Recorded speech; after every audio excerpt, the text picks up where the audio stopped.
Hey gang, Jeff Reinhardt here with you again. Video number 2 this week, the Section 2 games, Week 8, LL League Football. 7 down, 3 to go. It's getting good. These are your Section 2 games for Week 8. Ready? First up, we'll go with the first place team, LS. They had an interesting game last week, if you didn't hear. Pioneers beat Garden Spot 23-21 on the Hail Mary pass from Shank to Neff. A little controversy there, but Neff was given the touchdown. The play stands, and LS wins. They knock off Garden Spot in the first place showdown, so LS goes to 4-0. Sole possession of first place in Section 2 with 3 to go. They'll get Solanco this week. This Solanco team is really flying under the radar. Not many people are talking about them. They're 3-1 here in the section and a game out. So if Solanco can go and spring one here, we got a tie with the Mules right here in this race. I know they're not 500, but they are 3-1 in the section, and they're also the bubble team in District 3 AAA. They're sitting on the 16 line right now, so that would be the cut. So Solanco's going to need a couple W's here if they want postseason. Tricky stretch starting with LS. This is the Milk Jug game. Coach Mannion from LS and Coach Pearson from Solanco got together last year and said, hey, we're sort of backyard teams. They're neighboring school districts. Let's do something. So somebody found an old milk jug, literally a big old milk jug, and they painted it blue and white and black and yellow for their school colors and made it a traveling trophy. So LS won the first one last year. The score escapes me, but I want to say it was a shutout. So LS is 1-0 in the Milk Jug game series. So that'll also be on the line on Friday. Interesting game. Solanco's got the #1 ranked rushing offense in the league, thanks to Joe Welk. 1,063 yards rushing through 7 weeks. He's #1 in the league in that category. So we'll see how LS handles Solanco's running attack, particularly Welk, who's made all kinds of plays this year from all over the place, running, receiving, special teams. He's been phenomenal. One other Solanco note, I want to mention this. I've typed this, but I just want to get it out there on video. Tyler Stitz had 4 picks last week against Lebanon. Second year in a row that he had 4 interceptions against Lebanon. And he also took one to the house last week for a pick 6. So talk about a funky, uncanny stat. The kid's picked Lebanon 4 times 2 years in a row from a safety spot. That's pretty amazing. So interesting Solanco stat. This is a fun game. Best game in Section 2 of the week here. Solanco can really throw a monkey wrench in this and make it interesting. Solanco at LS for the Milk Jug. Enjoy that. Next up, Manheim Central at Elizabethtown. Bears are still struggling here. 0-4, 0-7. Giving up the most points in the league, 312, and they have 22 giveaways and a -12 turnover. So Bears are struggling big time here. They'll get a home game. Manheim Central comes over. Never any love lost when these two get together. You kind of throw the records out.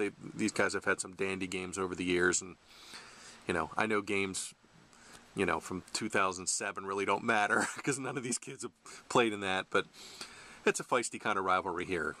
Whenever Central and E-Town knock heads, usually a lot of hitting in a black and blue trench kind of a game.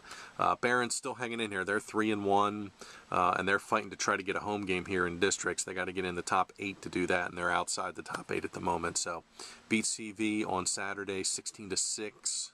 Not the prettiest game ever, but Barron's played some pretty good defense. They're a top 10 defense here in the league, and they really shut down Anthony Brown, held him to 46 yards. So Barron's at E-Town.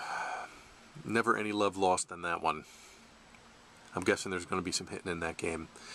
Barron's Bears. Next up, Conestoga Valley coming off the loss to Manheim.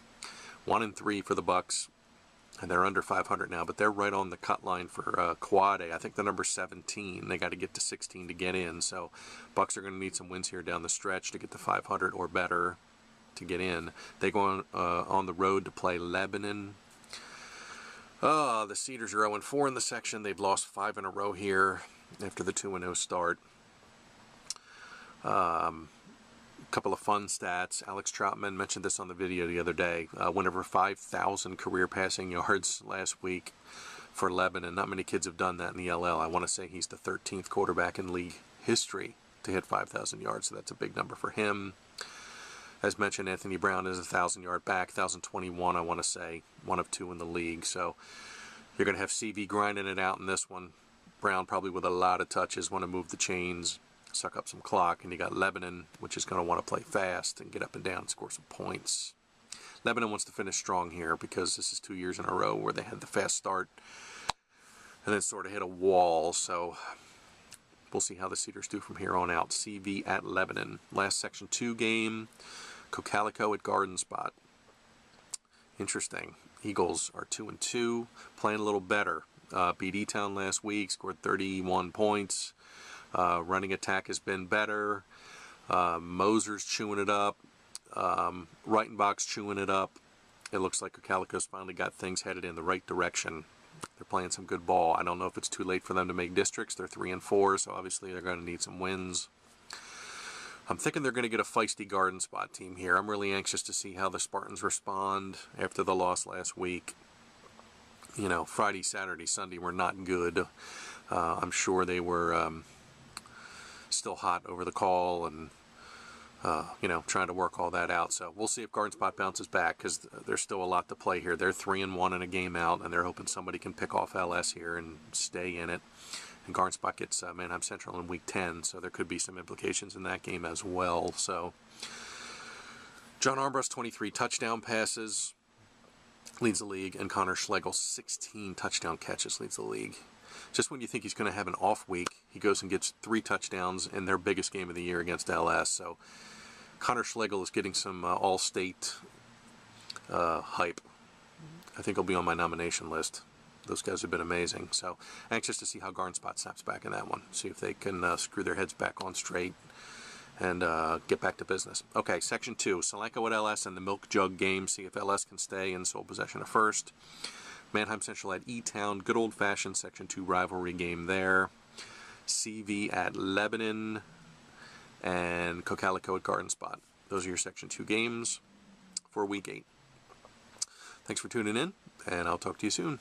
Thank you.